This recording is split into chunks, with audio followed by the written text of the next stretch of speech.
Hello, and welcome to episode 75 of Prog Review. And today I'm back on me Rush epic journey into Rush. We'll call it that. And we're working our way through the Sector 3 box set. You know, the one with the little man on the side, number 3 there. Sector 3. And today's album, if you haven't read the description, or you're illiterate, or you're illiterate, is Power Windows. It's the one with Howard Jones on the cover. See, look, it's Howard.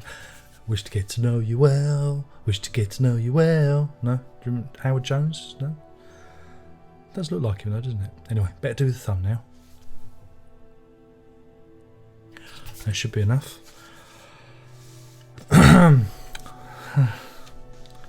This isn't a happy face. Now, I write notes as I listen, so I'm kind of reading, performing my notes. So you'll understand why I write some of the things I write as we go through this review. So don't be too shocked. This is my train of thought. This is what the album has elicited to me. So I shall now begin with the review. Released in 1985, this is the band's 11th album, and it opens with a refrain that wouldn't sound far amiss from Duke era Genesis. You know, da, da, da. Yes, it's the big money, and it reflects on the global economy, and it seems kind of apt in this day of age, you know, the time of boom and bust, and how we're all kind of, you know, pushed around by the bankers. You know, seemed kind of timely. This is very much 80s power pop, and it's complete with chimey guitars and more rototom fills than you can wave a maple syrup covered stick at. And the lyrics are very simplistic. The song is overblown beyond all need, and is more about the times that the album was recorded in than the band itself. It's very much a product of the 80s, and it hasn't aged well.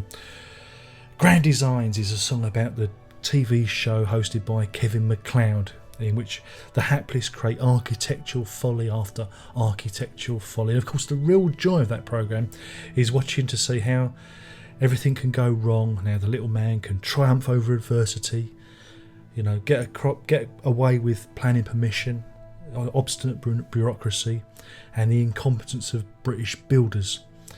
Of course, you know, that last bit was a bit of a big lie. It's not about Grand Designs, a TV programme. No. It's about a song, about something. You know. But I do enjoy Grand Designs, but I didn't actually enjoy the song of the same name, which to these ears was a wash of static. This is Rush going back to their charmless selves, you know, gone are the melodies. Now it's about riffing and But bear with me. These poor old ears take a battering tonight. This is followed by the song story Manhattan Project, which isn't about the guy with the big blue cock from the Watchmen movie. You've seen that? Got a big blue cock. It's the code name used in the development of the very first atomic bomb. Yeah. And as a lyric, it's okay. You know, it tells the story nicely. You know, builds up the momentum. And, you know, yeah, not bad. But the only problem is the music gave me a headache. Seriously, I'm not sure if it was the 1980s production, which seems to really be pushing the high frequencies, or whether I was suffering from a bad case of Rush fatigue. Then, before Snickers came the marathon. Yeah. And this song seemed to chime with me as it spoke about undertaking a great physical and mental challenge, not unlike listening to an awful lot of Rush albums back to back and then, you know, talking about them. But now I was certain it was the production that was giving me a headache. You know, guitars just sound like fizzy hiss to me, and it was a shame because I almost started nodding my head. You know, I like to nod my head to music, but you know, I only almost nodded my head. And what I was quite amused was to hear that the keyboard break bit, there's a little keyboard break in it, sounded like the chorus of Breakthrough by Queen, which came 4 years later. It kind of made me smile. Just a little musical coincidence. You hear that sometimes. Territories featured a bass drum which did my headache no good whatsoever, but at least the band attempted to build up some atmosphere instead of smashing you over the head with 80s guitars and drums and whatnot. I quite enjoyed the guitar and the keyboard riff on this, but the production, have I mentioned the production, was beginning to annoy me somewhat. There's a good song in there somewhere, and I feel at the hands of someone other than Peter Collins, they might be able to find it. And he's a man who, by the end of this record, I've got a funny feeling I'm going to just come to loathe. And this is followed by Middletown Dreams, and the bass drum is beginning to dislodge something inside my brain, or at least it feels that way. Now, I don't listen to records on high volume with my headphones on. I moderate. I like to protect my hearing. But this record actually had me reaching to turn the volume down further. I hate the song. I hate the album. It is painful for me to listen to. It is giving me pain, actual physical pain in the ears. Then there's more breathy keyboards, more staccato drumming, more ominous chords, more pitter-patter synth crap, more horrible guitars, then a plodding drum rhythm backed up with some faux ethnic keyboard sounds. Boy, this is the closest thing you need to stepping inside a real time machine. I'm transported back to the fucking 80s.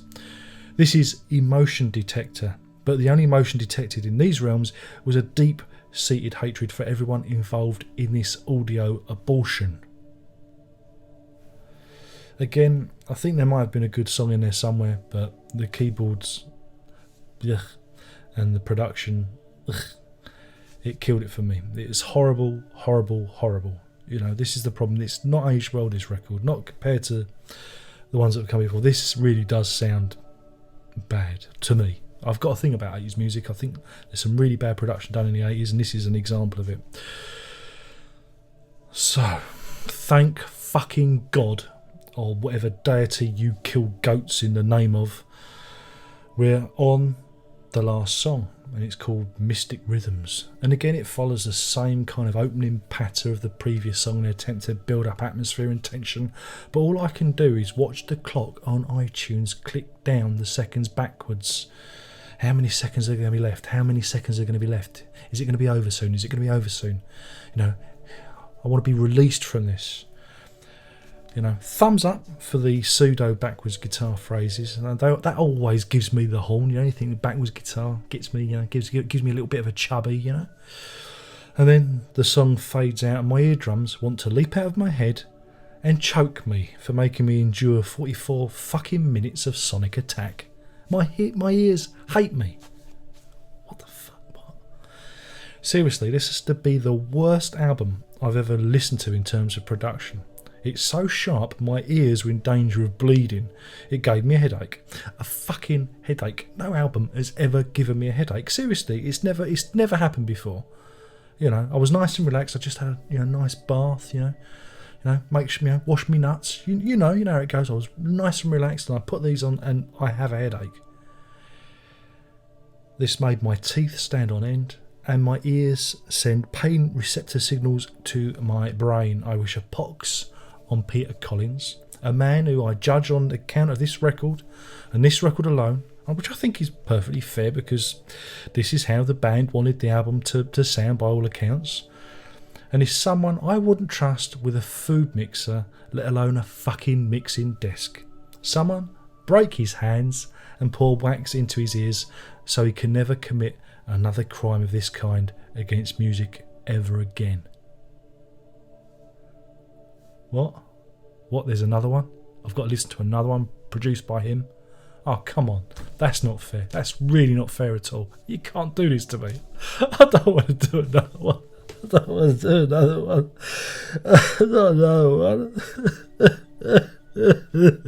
No more.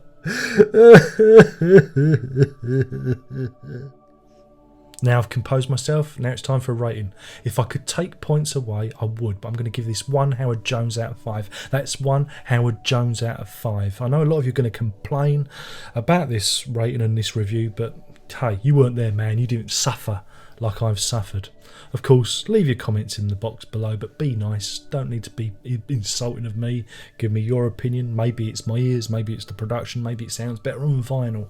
You let me know. You tell me what you like, what you don't like. Blah blah blah. Thumbs up, thumbs down. Little red lights blinking. My battery's going to run out. It's probably all going to kick off. So you know the routine. My name's been Darren Lock. I've been blabbering on about power windows and getting me boxes in a right old bunch. The next one up, I don't even know what I don't care anymore. I'm past fucking caring, to be quite honest. But I'll be glad when this is over. Only one more thing to say. And that was the sound of my camera running out of battery power. Well, here I am, in the ether, a disembodied voice. A bit like a seance, really. Between worlds. Only one more thing to say. Are you ready?